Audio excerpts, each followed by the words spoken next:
Hoy no solo vamos a ver para qué sirve hacer una evaluación de la técnica, sino que te voy a explicar cómo hacerla y te voy a dar la posibilidad de que accedas a una guía para analizar tu propia técnica.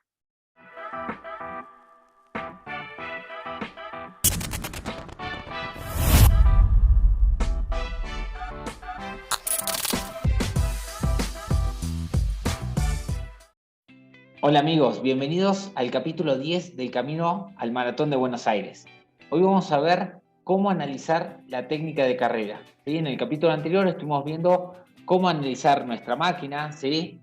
Nuestro cuerpo, cómo está nuestra flexibilidad, cómo está nuestra estabilidad, y que decíamos que más o menos es como hacerle un service o una revisión a la máquina desde un taller, pero hoy vamos a ir directamente a la pista. Hoy vamos a ver cómo nuestra máquina funciona corriendo.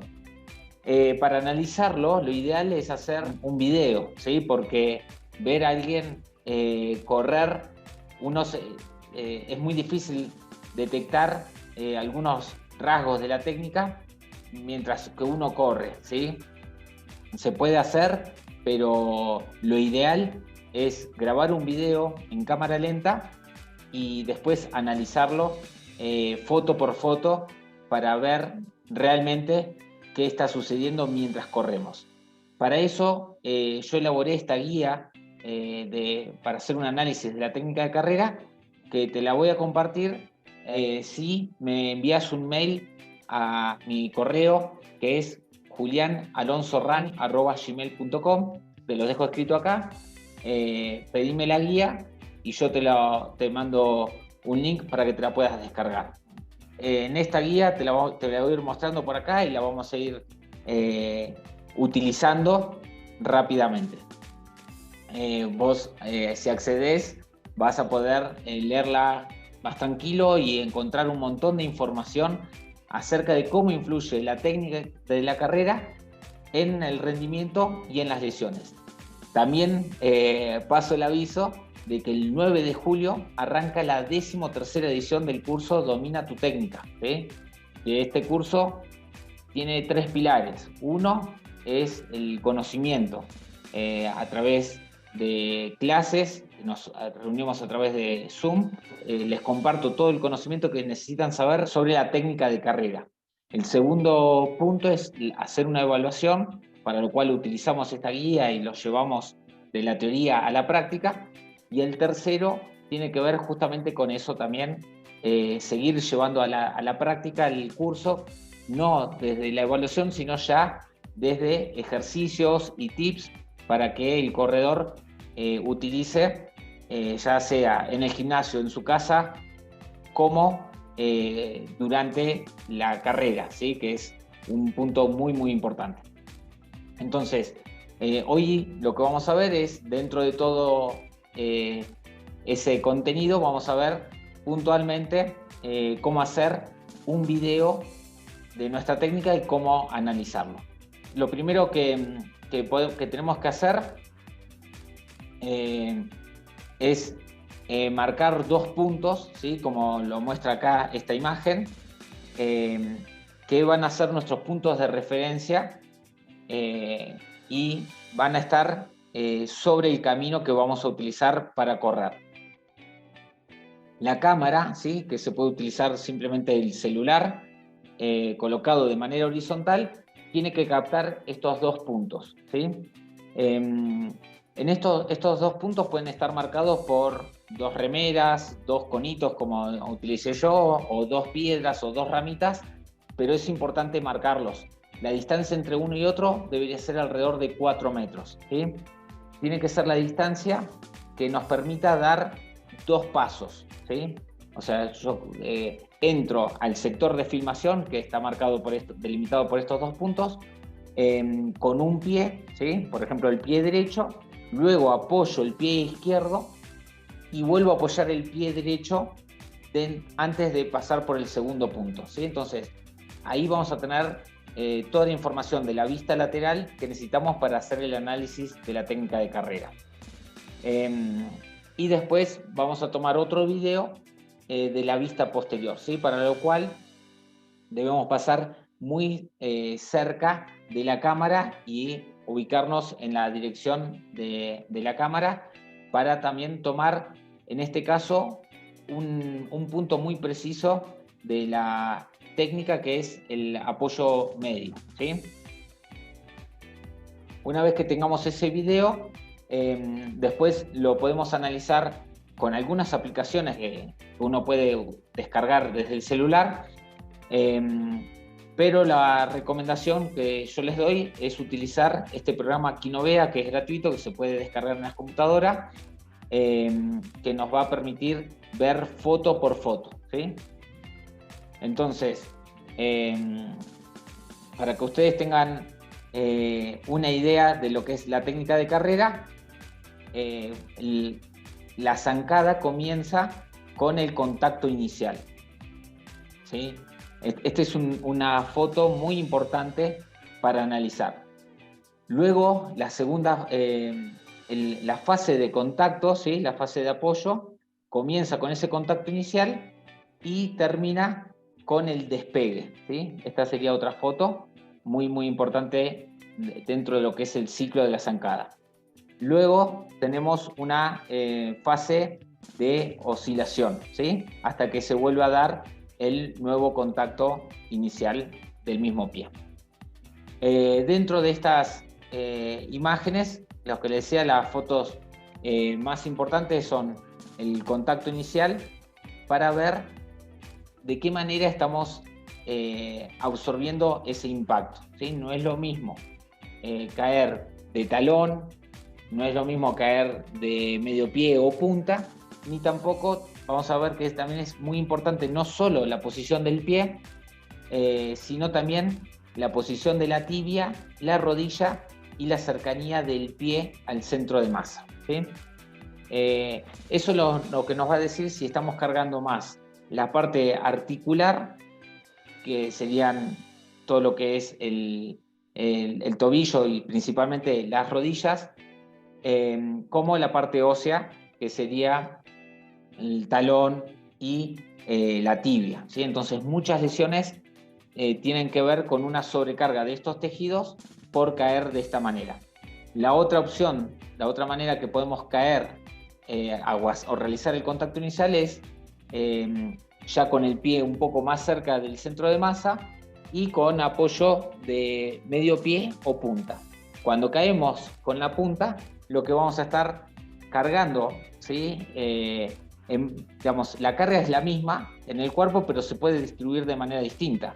Si yo caigo con la punta, lo que no le cargo a mi tibia y a mis huesos y articulaciones, se lo voy a estar cargando a los huesos del metatarso y al tendón de Aquiles y a la pantorrilla, ¿sí?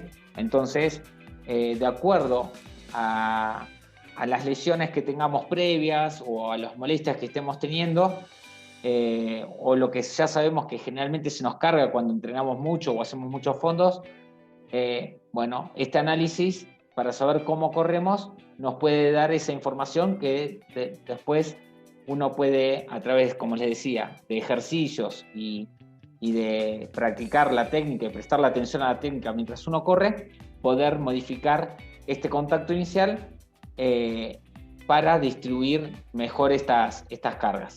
En cuanto al rendimiento, no está demostrado, por lo menos, que una técnica sea más eficiente que otra, aunque en la biomecánica aparentemente, digamos, uno cuando cae de punta almacena energía elástica en el tendón, por lo tanto aprovecha mejor este diseño de nuestra anatomía, ¿sí? Que la naturaleza tan sabiamente lo realizó.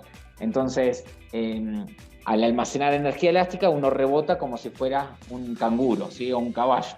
En cambio, cuando uno ya golpea con el talón, ya se pierde esa posibilidad de cargar a este resorte que tenemos en el tobillo. Y por el otro lado, también uno puede decir que la manera natural de caer, de hacer este contacto inicial cuando uno corre, es con la punta, porque si uno practica correr descalzos, ¿sí? En su casa, por lo menos como una prueba, va a ver que cuando cae de talón va a sentir el impacto, va a sentir un golpe muy... una señal en el cuerpo que nos dice que de esa manera no se realiza y automáticamente uno tiende a pasar al apoyo de punta, ¿sí? Lo cual, como les decía, utiliza mejor el arco del pie, el tendón de Aquiles, digamos, estructuras que nuestro cuerpo está diseñado justamente para esa función, ¿sí? El problema acá viene con la parte de la sensibilidad que uno pierde cuando utiliza una zapatilla que tiene amortiguación. Entonces, como conclusión de esta parte que es muy debatida, ¿sí? O genera mucho debate, desde mi punto de vista, no, simplemente lo que estamos haciendo es evaluar para describir cómo corremos. Es un primer paso, es conocernos, ¿sí? Desde mi punto de vista o mi visión con respecto al running, es esto, que es un camino de autoconocimiento. Entonces, cuanto uno más conoce de sí mismo esto, cuáles son sus limitaciones, cuáles son sus puntos fuertes, cuáles son sus características, cómo funciona y cómo, entre eso, cómo uno corre, es importante, ¿sí? Entonces, con esta evaluación simplemente lo que estamos haciendo es conocer cómo corremos y ese dato, ¿sí? Nos puede decir esto, qué tejidos estamos cargando. Por lo tanto, ante una sobrecarga de entrenamiento, pueden ser que algunos de estos tejidos nos generen una señal de alarma, ¿sí? De dolor, y quizás en ese momento un cambio de técnica puede ser muy útil, ¿sí? Para no llegar a la lesión, ¿sí? Desde mi punto de vista, lo mejor es la variabilidad, o sea, que uno tener la destreza de correr de distintas maneras, según las distintas circunstancias, porque no es lo mismo correr en subida, en bajada, en un suelo que es muy duro, en un suelo que es más blando, entonces, a una velocidad lenta, a una velocidad rápida. Entonces, desde mi punto de vista es muy importante tener en cuenta esta variabilidad para no cargar siempre a la misma estructura. Un poco de esto estuvimos hablando cuando hablamos de correr en asfalto versus correr sobre tierra. Así que bueno, como en relación a eso, la evaluación de la técnica obviamente va a tener sus limitaciones. No es lo mismo hacer un video después de 20 kilómetros o 25 kilómetros de fondo, no es lo mismo hacer un video a una velocidad que a la otra, ni en una superficie que en la otra. Todo eso se puede registrar cuando uno hace la evaluación, ¿sí? Entonces uno puede decir, ok, yo voy a tener en cuenta que este video lo hice en estas circunstancias, ¿sí? Entonces puedo después trabajar a través de ejercicios y demás y volver a repetir la evaluación si lo quiero comparar un video con otro, debería repetir los mismos parámetros. Por eso acá en la guía está detallado bien todos estos puntos a tener en cuenta. Luego del contacto inicial viene la fase de amortiguación, ¿sí? La fase inicial del apoyo, que es cuando el centro de masa, ¿sí? Ubicado detrás del ombligo, más o menos en la pelvis, desciende, ¿sí? Es como un resorte que se colapsa, almacenamos ahí energía elástica en todo lo que es la parte muscular y tendinosa, ¿sí? El sóleo, el tendón de Aquiles se estiran, ¿sí? Se produce la triple flexión de la cadera, la rodilla y el tobillo, se produce la famosa pronación, que es una rotación interna del pie, se produce también un poco un valgo de rodilla. Todo eso hace que se absorba el impacto y estas estructuras elásticas se estiren almacenando esa energía elástica.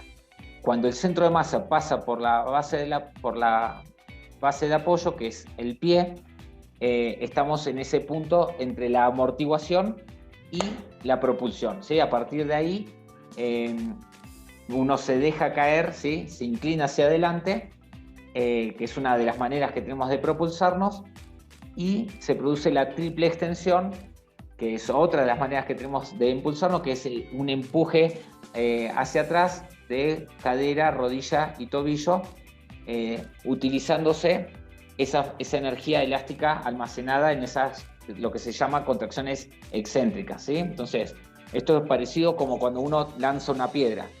Si la lanza desde este punto, tiene menos potencia. Si uno estira previamente el pectoral, haciendo una extensión, luego primero almacena esa energía elástica que también se utiliza para el lanzamiento. Acá pasa lo mismo, ¿sí? Todas estas estructuras musculares y tendinosas se almacenan, cargan energía en la fase de amortiguación y luego eso se utiliza en una contracción concéntrica para empujar el piso hacia atrás y nos genera una fuerza de reacción en el suelo hacia adelante, ¿sí? Entonces podemos ir analizando cómo es nuestro empuje, ¿sí? Qué tanto extendemos el tobillo, qué tanto extendemos la rodilla, qué tanto extendemos la cadera y qué tan estable se mantiene la pelvis en este plano, ¿sí? Luego tenemos la fase de apoyo, ¿sí? De vuelo, perdón, donde llegamos al punto más alto y luego volvemos a descender. Cuando descendemos, acá se viene la fase final de oscilación, ¿sí? La fase inicial de oscilación es cuando el talón va hacia la cola, la fase media es cuando la rodilla va hacia adelante y la fase final es cuando el pie va hacia el contacto inicial, ¿sí?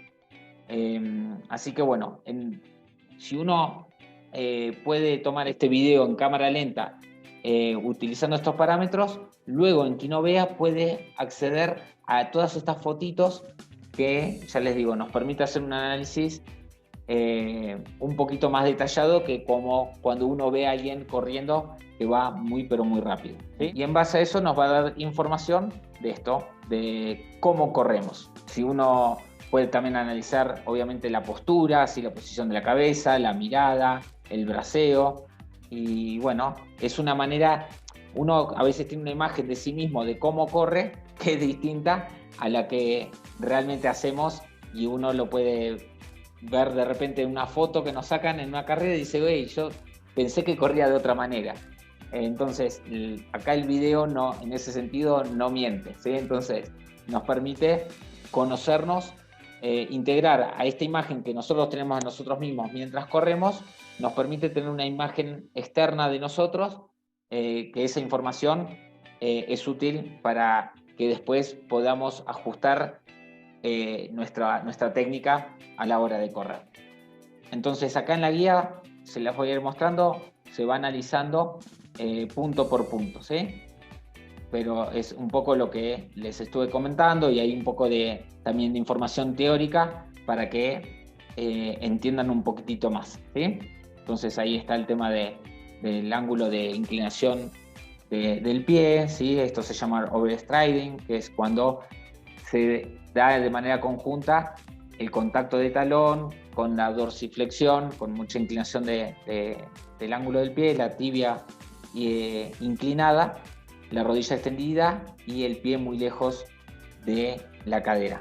Todo esto genera mucha carga en la parte ósea y articular, ¿sí? En cambio, cuando uno cae con la rodilla flexionada, la tibia vertical, el pie plano, se disminuye un poco todo este impacto. Entonces, ante la presencia de algún dolor, uno puede cambiar esta técnica para descargar ese tejido que nos está pidiendo un poco de descanso, ¿sí?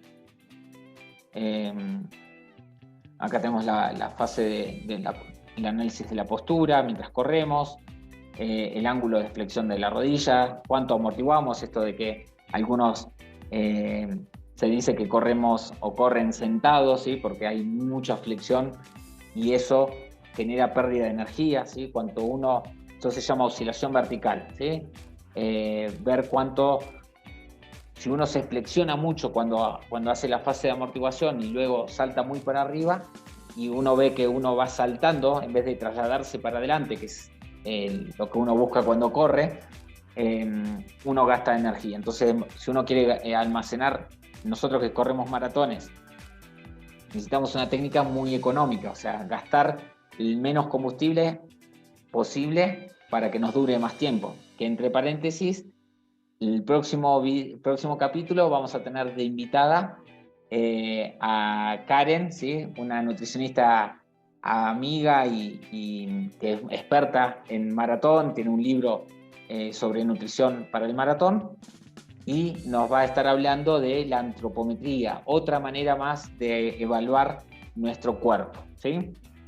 Y la vamos a tener como consulta para futuros videos sobre nutrición, ¿sí? Entonces, esa nutrición, lo que le decía, tenía que ver con la energía, y nosotros, nuestra técnica, si queremos conservar la energía, tenemos que disminuir esta oscilación vertical, ¿sí?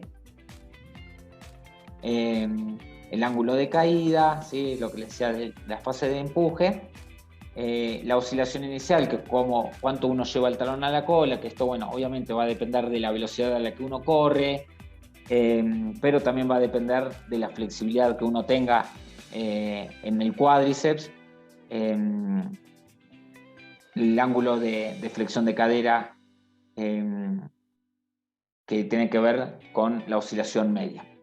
El braceo, ¿sí? Y luego pasamos a la postura intermedia de nuevo, ¿sí? Como les había dicho, la postura intermedia era ese instante, esa foto del ciclo de la zancada, que se producía cuando nuestro centro de masa pasaba por encima de la base de apoyo, que era el pie, y las dos rodillas se juntan, ¿sí? Esta foto particularmente es muy importante analizarla no solo de la vista lateral, sino de atrás o de adelante, ¿sí? En este instante, vamos a ver casi el final de la pronación y del valgo de rodilla y de la caída de la pelvis, ¿sí? Entonces, muchas lesiones o mucha sobrecarga de tejidos tiene que ver porque uno no tiene un buen control de estos movimientos, ¿sí? Y tiene movimientos exagerados, ¿sí? Entonces teniendo acceso a esta foto, podemos ver, por ejemplo, cuál es el ángulo de caída de nuestra pelvis, ¿sí? Que tiene que ver con el control del glúteo medio, tiene que ver con algunas lesiones, tanto de cadera, sobre todo de rodilla, ¿sí? Podemos ver la alineación de la rodilla si se nos va hacia un valgo. Esto va a sobrecargar a la articulación de la rótula, también a la banda iliotibial, si este dolor lateral de rodilla tiene que ver mucho con esta técnica, ¿sí? Como lo hemos hablado ya en los videos anteriores,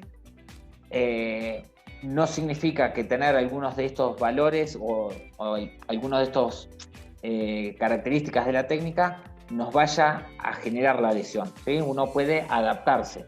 Por lo tanto, uno puede ver a muchos corredores, como les dije, que caen de talón, generando mucha carga en algunas estructuras, pero que se adaptaron a esa técnica, y corregirlo de manera forzada o hacerle creer a esa persona que está en riesgo de lesionarse por esa técnica es un error, ¿sí? Porque no hay evidencia, después de muchos estudios, de que eso sea así, ¿sí? Entonces, las lesiones, como les dijimos, son multifactoriales, y la técnica es una de estas fichas de este gran rompecabezas que generan las lesiones. Entonces, uno no es determinante, ¿sí? Entonces, uno puede tener un valgo de rodilla, o sea, que la rodilla se vaya para adentro, y puede no tener lesiones, ¿sí? Porque si realizó una progresión adecuada y el cuerpo se adaptó, esa zona que se está sobrecargando se ha puesto más fuerte que nuestra exigencia.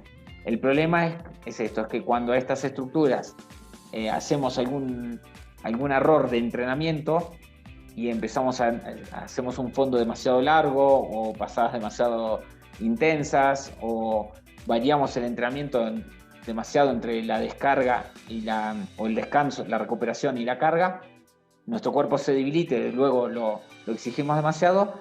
Estas zonas que se están sobrecargando, para eso sirve este análisis de video, son las que probablemente generen dolor, avisando que se están por lesionar. Entonces, esta información es valiosa en ese sentido, ¿sí? Bien, y la eversión del pie, que tiene que ver con la pronación, ¿sí? Este parámetro también es importante, que es el ancho de paso, ¿sí? Si uno corre uno debería correr, ¿sí? Para tener una distribución equilibrada, ¿sí? De la carga, apoyando el pie derecho a la derecha de una línea media y el pie izquierdo a la izquierda de esta línea media. Hay algunos que corren cruzando esa línea, generando más pronación, más rotación del pie, más carga en la tibia, ¿sí? Y también en la rodilla y más valgo, ¿sí? Entonces, esto también se puede si uno se observa, dice, bueno, después evalúo si quiero o no hacer ejercicios o trabajar para modificar este parámetro o no. Bueno, después también tenemos, esta foto nos sirve también para analizar la inclinación del tronco y la apertura de los brazos, que también va a tener que ver con la estabilidad de las piernas, uniéndose a la evaluación funcional del corredor que hicimos en el video pasado. Y por último también podemos evaluar algo pero muy importante, que es la cadencia, que es cuántos pasos damos por minutos. Algunos relojes nos ayudan como herramienta y nos dan esa información, y si no tenemos un reloj que tenga esta función, uno lo que puede hacer es contar cuántos pasos da, por ejemplo, con la pierna derecha en 1 minuto, y a eso duplicarlo, ¿sí? Multiplicarlo por 2. Entonces, si por ejemplo yo cuento que en 1 minuto doy 90 pasos con el pie derecho, significa que mi cadencia es de 180 pasos por minuto, ¿sí? O para hacerlo un poco más fácil, se puede contar cuántos pasos damos en 30 segundos y multiplicarlo por 4, ¿sí? Esta cadencia también, cuando uno aumenta la cadencia, muchos de estos parámetros que estuvimos hablando se modifican, ¿sí? A veces es más fácil modificar la cadencia que algunos de estos parámetros aislados, ¿sí? Así que, pero bueno, no nos vamos a meter un poco tanto en la corrección, sino que el tema de hoy era la evaluación, ¿sí? Acá tienen después esta ficha donde pueden ir completando lo que han observado en sus videos. Así que bueno, amigos, espero que les haya gustado y servido. El próximo video, como les dije, vamos a tener a nuestra amiga Karen, que nos va a estar ayudando, porque la nutrición es un pilar pero muy importante en el maratonista, ¿sí? Así que bueno, no se pierdan tampoco el próximo video. Les mando un abrazo grande y nos vemos en el próximo capítulo.